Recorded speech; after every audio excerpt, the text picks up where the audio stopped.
Welcome to the 175, a channel that is dedicated to answering questions, sometimes provocative, sometimes complicated, and sometimes just common sense. Today's topic is parenting, and we attack these kinds of issues, by the way, in a casual manner. It's unedited, unscripted, and it's just as if you were sitting inside my office or at my favorite Starbucks and we're chatting.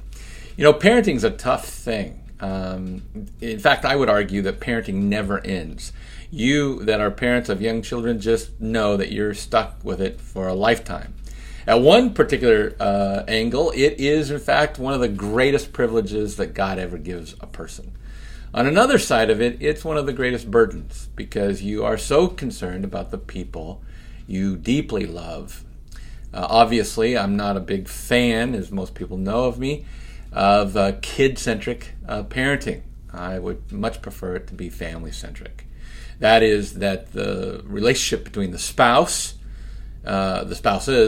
are much more important than the relationship between the parent and the child. In other words, you need to make sure that your kid sees that the spousal relationship is solid. That's where they get their ability to learn and have stability in their life, and it really makes a giant difference in their development. That said, sometimes you have kids that are rebellious in nature. In other words, they have turned the corner and they've become their own person and they're not listening to you.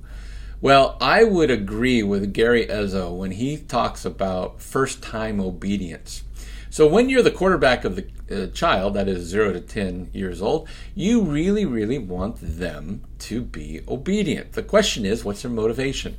Well, top on my board for motivations is love. They just love you, and every parent in the world wants a kid to obey them because they love them, and there's a love relationship. But sometimes that's not enough, or it's forgotten.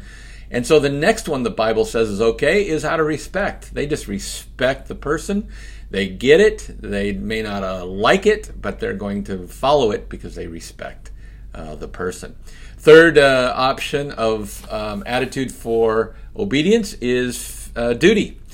Duty is one of those things that you just do what's right because it's right. No other issue. In other words, it doesn't gain you anything. It doesn't improve anything. It's just the right thing to do. And so every parent I know would be happy with obedience from love or respect or just duty. In other words, doing what's right because it's right. But the Bible also says that sometimes we obey, and rightfully so, out of fear. And fear of either disappointment or, in many cases, physical punishment.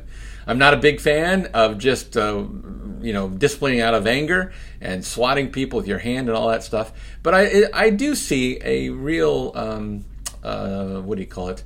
formula in the Bible where it says, listen, if you need to discipline, it's okay that it's corporal as long as it's controlled and for a purpose.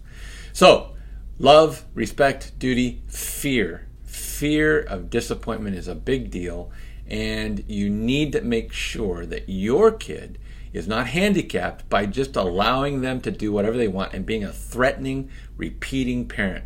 Johnny, I told you not to do that. Johnny does it again. And you say, no, listen, didn't I just say you're not supposed to do that? You've got to take action in some form. Whatever works, every kid's a little bit different when it comes to discipline. Sometimes corporal punishment works. Other times, other things work much better. You need to decide as a parent.